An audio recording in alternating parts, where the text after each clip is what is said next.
Salut à toutes et à tous, c'est Erwan Lovray et c'est une victoire pour le HAC face à l'AS Nancy-Lorraine, victoire 1-0.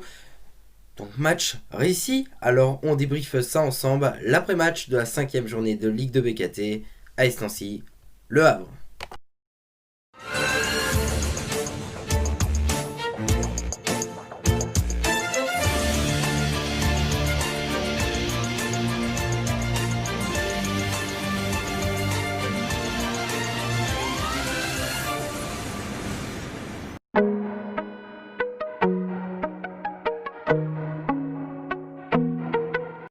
Résumé de la rencontre, alors j'ai eu la chance de pouvoir voir la rencontre, malheureusement j'étais invité chez quelqu'un de ma famille donc j'ai pas pu faire attention au plus gros des détails. Le match a commencé donc à 19h au stade Marcel Picot de Nancy, 0-0 à la mi-temps.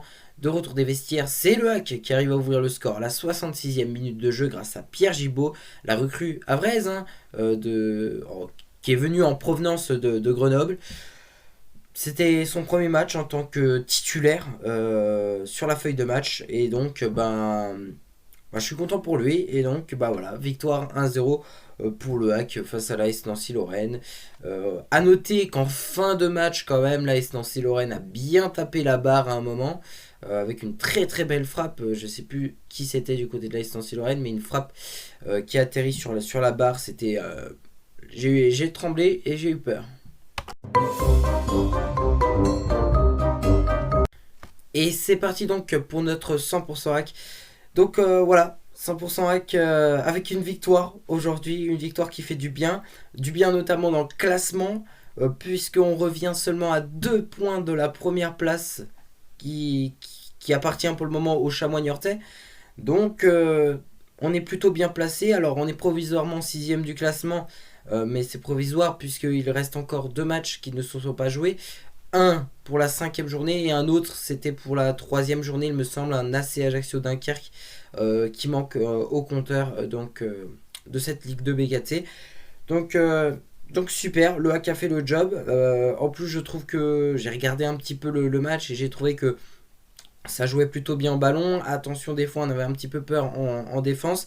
On a eu chaud en effet en fin de match avec, comme j'ai dit, la barre transversale de l'AS Nancy-Lorraine. Donc on n'était pas loin de se faire égaliser, mais on a réussi à tenir, à remporter ce match et que ça fait du bien. Et voilà, que ce soit Pierre Gibaud qui marque ce but, je trouve que c'est super. Voilà.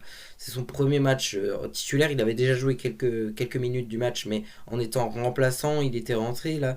C'était son premier match où il a été titulaire et je l'ai trouvé bon. Enfin, bon, je ne sais pas parce que j'ai pas fait forcément gaffe aux individualités de chacun, mais d'avoir marqué le but, c'est quand même quelque chose de fort. Et en plus, c'est un but qui est 100% recru, puisque c'est sur un corner. Voilà, Pierre Gibaud qui met la tête sur le corner. Et qui tire le corner, c'est Quentin Cornette, voilà, qui était venu en provenance d'Amiens. Donc voilà, le HAC a fait le job, c'est super. Il va falloir poursuivre ça dans les matchs à venir. Moi, je pense que cette Ligue 2 elle va juste être exceptionnelle cette saison parce que je trouve qu'il n'y a pas une équipe en fait qui est vraiment au-dessus de l'autre. Je trouve que ça va vraiment très homogène, vraiment ça va être vraiment très serré. Alors ces derniers temps en Ligue 2 c'était souvent très serré, c'était pour les playoffs et tout et tout et tout. C'était généralement des places où ça se jouait à la 38e journée. Euh, mais généralement tu avais toujours une équipe qui était première du championnat, qui était au-dessus de tout le monde. Là, c'est pas le cas. Pour moi, pour le moment, ce n'est pas le cas. J'espère que ce sera le HAC qui sera au-dessus de tout le monde. Mais pour le moment, ce n'est pas le cas. Bien sûr, pour le spectacle, j'aimerais bien que ce soit homogène aussi. Donc, pour le moment, c'est le cas. Mais voilà. Super victoire face à Nancy. Ça nous redonne espoir, clairement.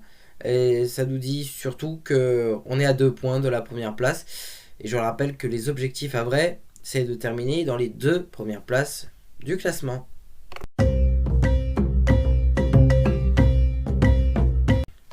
Alors non, je vais pas noter les joueurs, tout simplement comme j'ai dit, je n'ai pas fait gaffe aux individualités de chacun. J'ai simplement regardé par moment un petit peu le match, puisque comme j'ai dit, j'étais invité.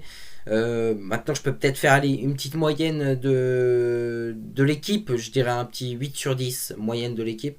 Donc très bon match pour l'équipe et faire attention aussi à notre défense qui est quand même un point sensible.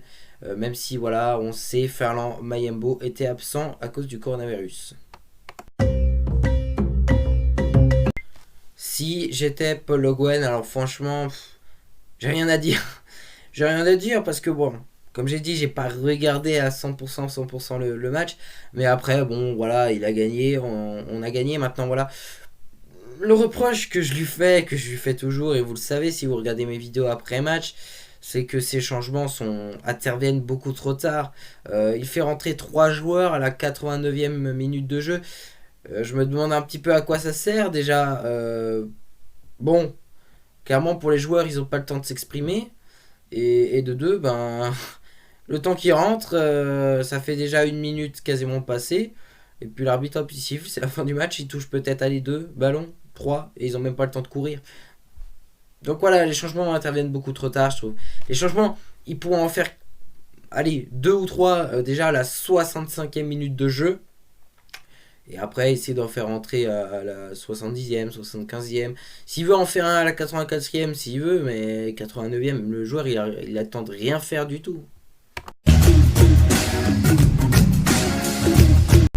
Et voilà, c'est tout pour cette vidéo. Merci à toutes et à tous de l'avoir suivi. La semaine prochaine, le Hack se déplace face au Paris FC. Quel match, quelle affiche, hein, ça va être vraiment un match vraiment très compliqué pour la 6ème journée de Ligue de BKT. On se retrouve évidemment samedi pour l'avant-match de Paris FC Le Havre. Mais tout de suite, il faut aller dans la description. Et oui, parce qu'il y a mon Instagram, Hermonlavresse76, et puis tout le reste de mes autres réseaux sociaux. Il y a évidemment les résultats de la 5ème journée de Ligue de BKT, ainsi que le classement au bout de 5 matchs de chaque équipe. Donc, on se dit rendez-vous à samedi